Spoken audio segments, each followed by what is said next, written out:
Aku bersama Gilang Dirga.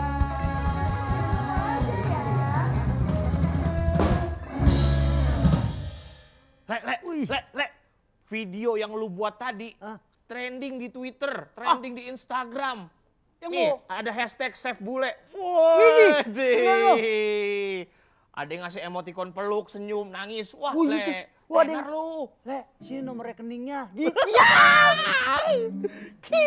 Lu ke rumah gua aja sini gua rawat katanya. Ya. Gua kucing rawat. Tuh kan gue bilang kan, Le, kita kalau bisa memanfaatkan, lu bakal terkenal. Iya ya gampang ya. Jadi rival kan lu. Viral.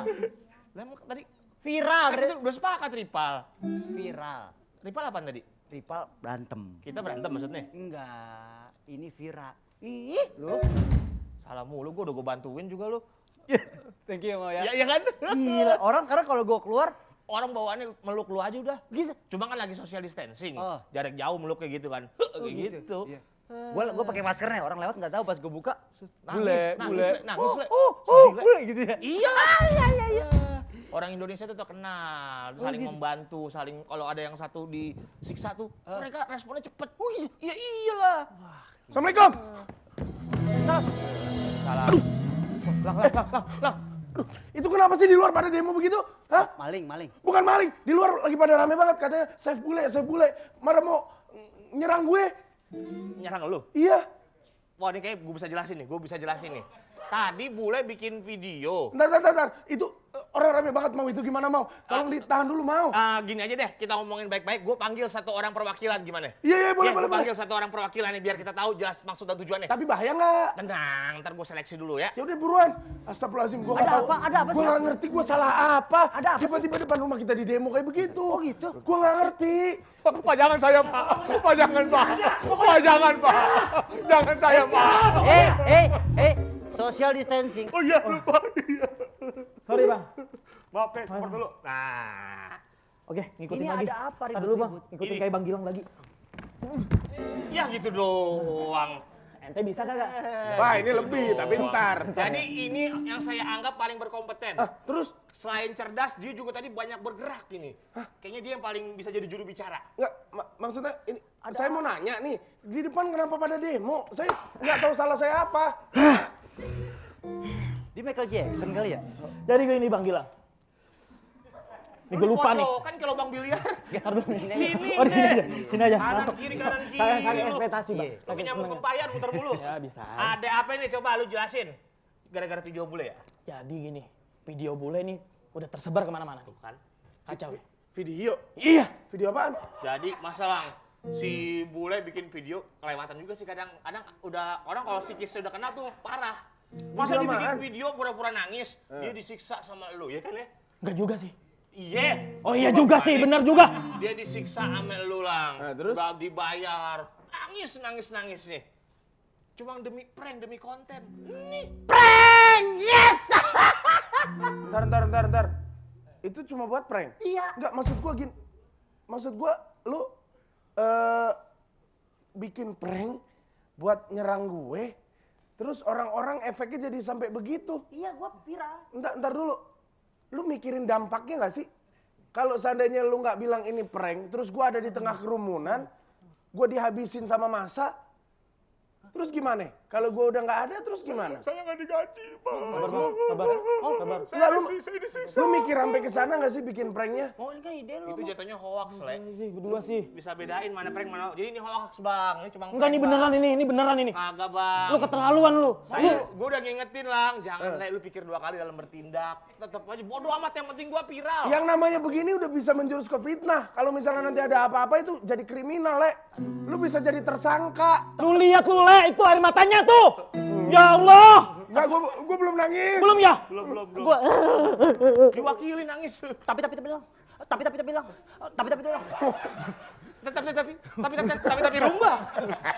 Ini semua idenya Kimang. Nggak bisa begitu dong. Kalau misalnya mau bikin prank segala itu mesti dipikirin Gua udah dulu. nasehatin, Lang. Oh, jelasin dong. Oh, susah deh, Lang. Gue mendingan bangunin orang sahur. tapi ya. sabar Bang Gilang, saya ini sebagai ketua Asosiasi. Pembantu.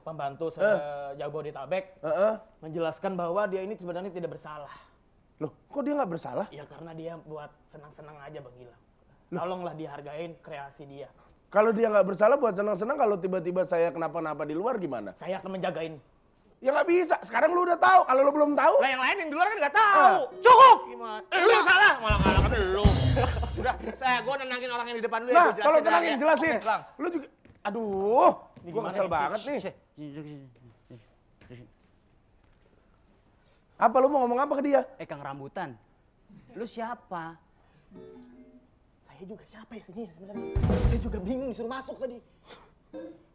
Aduh ya Allah. Ya itu kerjanya Kimo. Tuh, lah. yang orang-orang nggak lu kenal kayak begini jadi bisa berdatangan semua.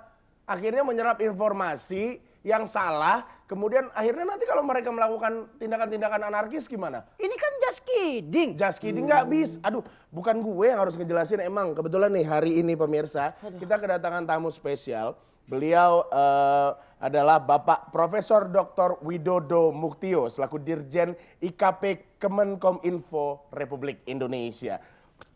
Tepuk tangan untuk Bapak. Assalamualaikum Pak. Silakan Pak, silakan Ya, Pak. Pak. Pak, di situ, Mari Pak. Pak, silakan Pak, silakan Pak. Sini ya. Iya, di sebelah sini. Nah, Maaf Kang Rambutan situ aja. Oh sini aja saya. ya benar, sambil social distancing juga. Assalamualaikum Pak, apa kabar Pak? Waalaikumsalam warahmatullahi Aduh, wabarakatuh. alhamdulillah Bapak. Terima kasih menyempatkan diri Sama-sama. untuk Ini tadi ada apa kok ramai sekali ini? ini Pak. Jadi gini ceritanya. Dia ini bikin prank. Kan saya yang punya rumah ini. Dia bikin prank. Katanya dia selama ini tersiksa kerja sama saya. Dia bikinlah video, dia upload ke sosial media. Akhirnya ada asosiasi apa tuh tadi? Asisten rumah tangga saya. yang berkumpul untuk ngedemo karena merasakan rasa yang sama. Rasa temannya disiksa. Padahal itu hanya prank aja biar dia viral. Nah, aduh, hal-hal seperti ini kan sering kali terjadi, Pak.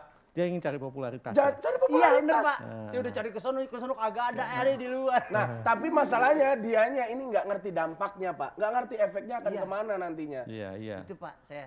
Atau mau dijadikan tersangka gitu ya? Nah, tuh, kan. Tuh, ayo. Jangan Pak. Ini Pak Profesor yang ngomong loh. Anak saya masih kecil-kecil Pak. Itu tuntutannya kalau di Undang-Undang ITE itu ada yang sampai 6 tahun, ada yang 4 tahun. Kalau dendanya 1 M itu gaji berapa bulan itu? Aduh, itu mah gaji seumur hidup sampai 7 turunan ini belum tentu, Pak, itu, Pak. Saya bercanda doang Pak. Ya, bercanda tapi nggak boleh ya, Pak ya. Nah, Pak, Ya. melihat dan menanggapi penyebaran hoax yang seringkali terjadi. Apalagi sekarang di tengah wabah corona ini, bahkan semakin banyak gitu, Pak. Ketika orang-orang tidak bisa berkumpul, akhirnya semua berkomunikasi melalui sosial media. Iya, iya. Jadi gimana ini, Jadi Pak? sekarang ini kan Indonesia sudah masuk pada level juga pandemi global ini ya. Artinya bahwa jumlah yang positif sudah cukup banyak, kemudian yang meninggal juga cukup banyak. Dan ini menjadi tanggung jawab kita karena sebetulnya yang namanya corona itu ini kan juga makhluk Allah sebetulnya ya. Makhluk Allah. Dan ini pasti ada hikmahnya. Nah, kita sebagai orang yang beragama mudah-mudahan memahami ini bahwa ada satu teguran dari Allah Subhanahu wa taala kepada kita termasuk dunia ini, tidak hanya Indonesia. Nah, ini yang mudah-mudahan kita masuk pada Ramadan ya, masuk pada bulan Ramadan, tetapi juga kebetulan sedang punya situasi dunia dan Indonesia pada khususnya, kita besok saja sembahyang di rumah. Di rumah, betul. Kita puasa di rumah. Di rumah. Gitu ya. Ya kalau seperti Mas yang suka ini tadi, di rumah senang malah tidur terus gitu ya? Iya, malah nggak kerja dia mah. Iya. Iya lagi mikir. Saya ingin membanggakan Indonesia Pak, cita-cita saya.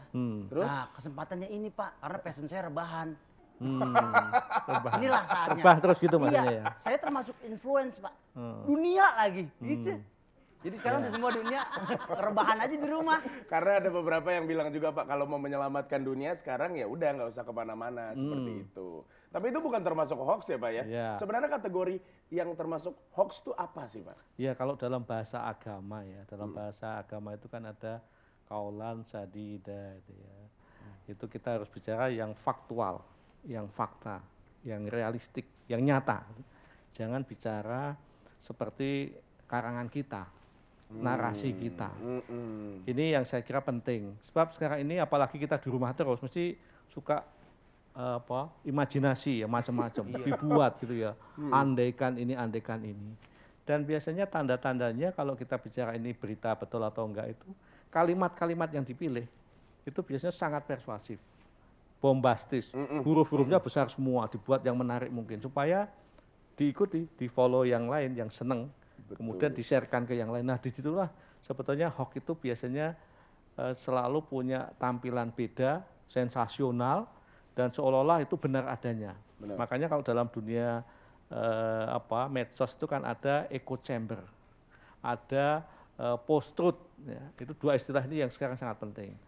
Nah kalau yang post-truth itu kebenaran itu ya berdasarkan dirinya, siapa yang membuat cerita itu, bukan kebenaran terhadap tadi kalau dalam bahasa Al-Quran surat An-Nisa itu sadida, kaulan. Jadi kalau ngomong, kalau nulis, kalau membuat cerita itu yang faktual, yang benar. Ini yang penting.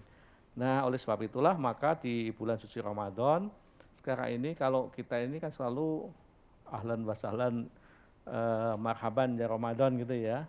Kemudian kita selalu diajari bagaimana Ramadan itu untuk mencapai derajat ketakwaan, dan ketakwaan itu mencegah hawa nafsu, makan, minum, nafsu yang lain-lain.